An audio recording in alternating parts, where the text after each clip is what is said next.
think it's like the third or fourth time that we potentially faced each other. And like I said, it's serendipitous that like now it's for the title. Now like I'm starving for a fight. It's been a long time. You know, he's coming off some big wins. I think the timing for this fight is perfect. You know, like without a doubt, he's been an amazing fighter. A ton of growth in the past couple of years, and I think now this is going to be an amazing fight. You know, like one that fans are going to remember, one that I'm excited for, and one that we're both going to step in the cage 100% ready for 25 minutes. So it's just great timing, great athletes, great title, great fight. What's the time off been like for you? I think there were some times along the way where you got a little frustrated, I guess. So what's it been like during this whole time that you haven't had a fight? I wanted to fight. You know, I was helping a lot of guys get ready for their fights, which is exciting to see. You know, I played Rashad for John, which was rough, and then I played Chael for Brian Stan, which was rough. You know, so now it's I get to be selfish a little bit. You know, I get to prepare for me. You know, I could get ready for my fight. You know, it's just going to be exciting, and you know, off and on, the fight game's up and down, and I'm just stoked that now it's up. You know, I got 7 weeks to get ready for. You know, every fight's the biggest fight of your career, but this one's big for me. I'm excited. I don't know.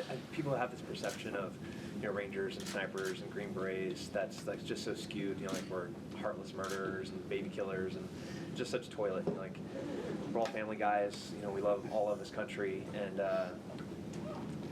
we love having fun.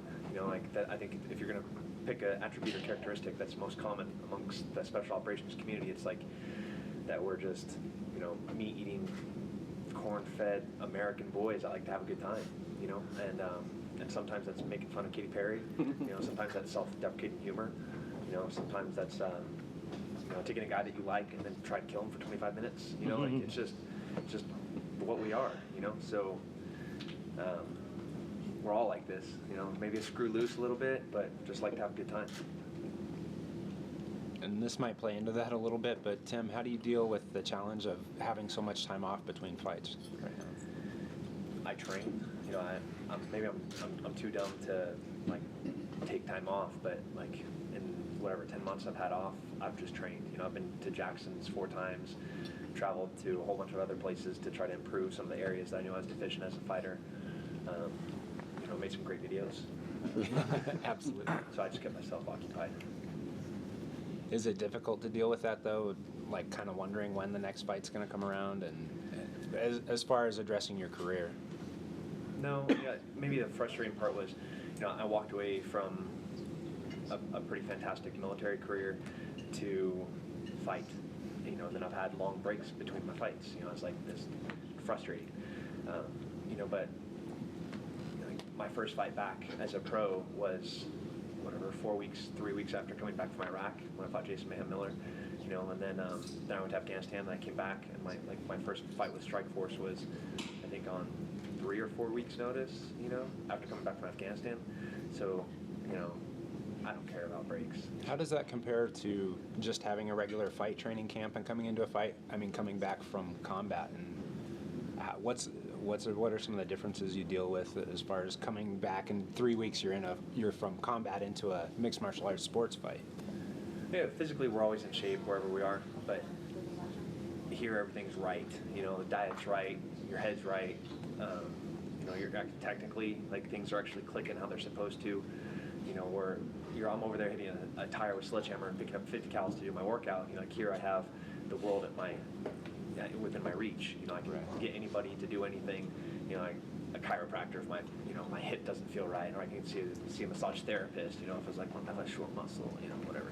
Like, all those things we don't have over there. So it's unreal to have a fight camp where you can do everything right and then step into the cage and try to perform at what your potential is compared to just stepping in the cage to fight. You know, there's a big disparity there.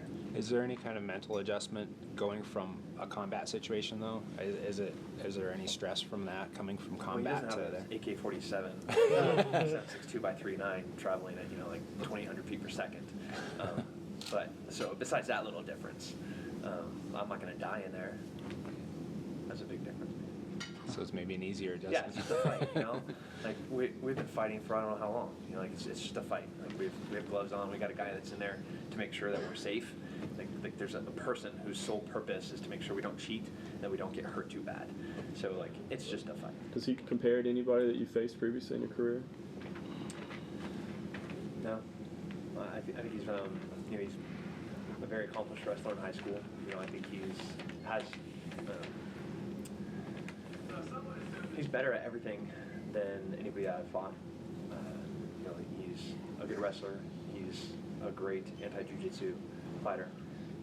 His striking's fantastic. How he works his range and footwork. So, no. Unique challenge. Yeah.